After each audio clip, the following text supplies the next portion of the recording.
Hi guys, so this video is a non-technical video. It's something that it's really close to my heart.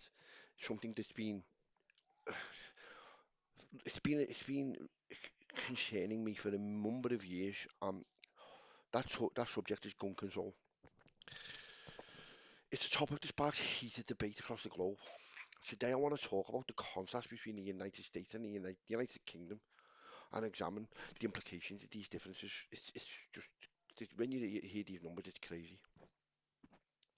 In 2021, a staggering 48,830 people died from gun-related incidents in the United States. In the United Kingdom, that was just 35. These figures are not just numbers, they represent lives lost and families shattered. 48,830 versus 35. That is astonishing. Now, let me put them figures into perspective. 3,000 people died in the World Trade Center, which resulted in America and Britain going to war for nearly 20 years across the world. In the Second World War, the US Army were fighting across the world and lost. They were fighting for, in essence, 4 years, and they lost around 400,000 soldiers. So that's the equivalent of 100,000 people a year dying in the Second World War, and America winning a world war. They're losing nearly 50,000 a year now, every single year. Some argue that gun-related suicides inflate these numbers in the US. I get this all the time on on X. People responding to me saying, "But suicide, most of them are suicide." However, even when considering suicide, the UK has significantly lower rates of suicide, murder, theft, even knife crime when compared to the US. These statistics but debunk the notion that the presence of guns merely shifts the cause of death. That's not true. Look at the data. This data is never ever discussed on American media or anywhere across America. The reality, backed by data in the UK, is that stricter gun control can prevent unnecessary loss of life, whether it's self-inflicted or it's caused by somebody else. Let's look at the assassination attempt on Donald Trump. If the highest office in the land can't be fully protected from gun violence, what does that say about the safety of ordinary citizens, any influencer, any politician? Nobody in the US is safe. Instead of discussing gun control, influencers have diverted the conversation to attacking influencers and media have diverted the conversation to attacking female Secret Service agents. It's crazy. This is just deflecting from the root cause, which is the prevalence of guns.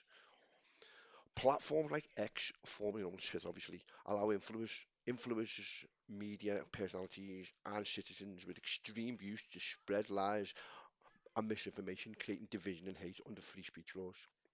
It's okay sitting in your trillion-dollar mansion in California saying, I believe in free speech for America, I believe in free speech for America, when you've got 45 security guards stood outside. For normal people, this is particularly dangerous in a country where the population is heavily armed, like the USA.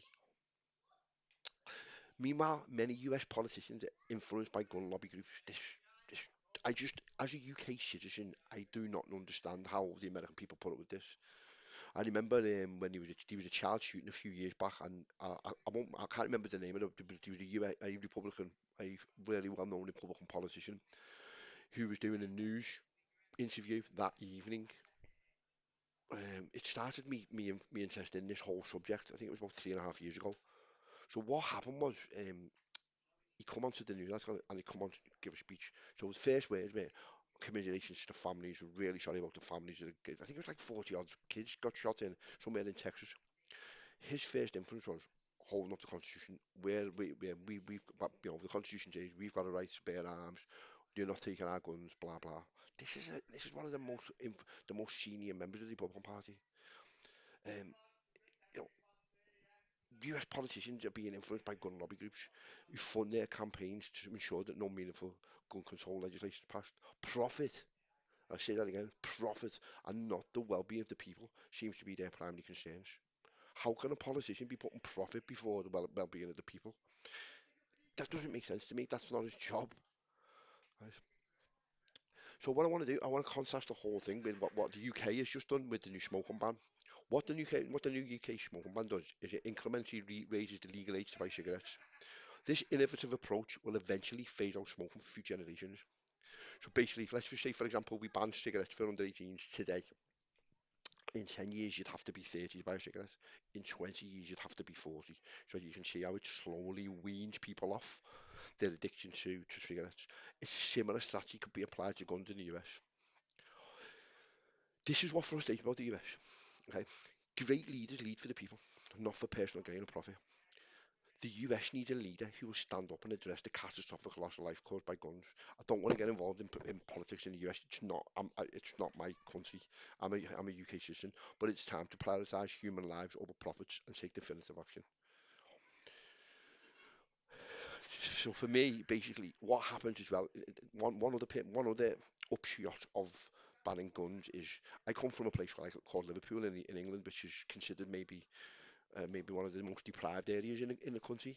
Obviously, we haven't got things like gun control, and we haven't got guns in the area. You know, we have guns are banned in the UK. What obviously me sitting here now, as people have probably watched my videos of 30 years as a software consultant, IT director, developer, head of software. I've built a software company from basically a place like Liverpool, which is considered to be like the equivalent of maybe Chicago or New York or LA, etc. Now, if you ended gun violence in the US, more and more people like myself would come out of these inner cities. So what you could do down in America, you could invest in places like Chicago, you could invest in places like Detroit, you can invest in places like, New York, LA, and you could basically invest in the people. The people wouldn't be as much violence, there wouldn't be as much chaos in these places.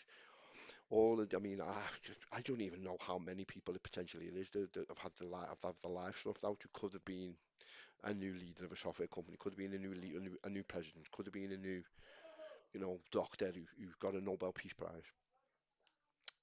Guns are the whole crux of this whole situation. It's for America to move on as a unified country, not as a have and have nots. Ending gun control's got to be ending gun ownership has got to be something that people look at seriously.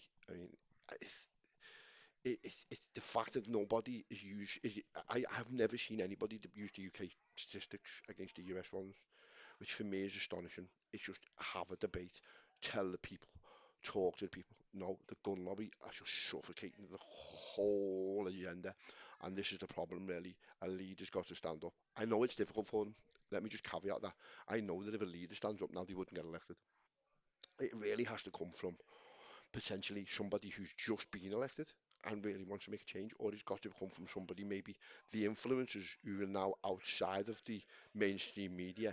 Some of these influencers need to stand up, show responsibility to the country, understand they've got millions and millions of people who follow them, and do something good for the people.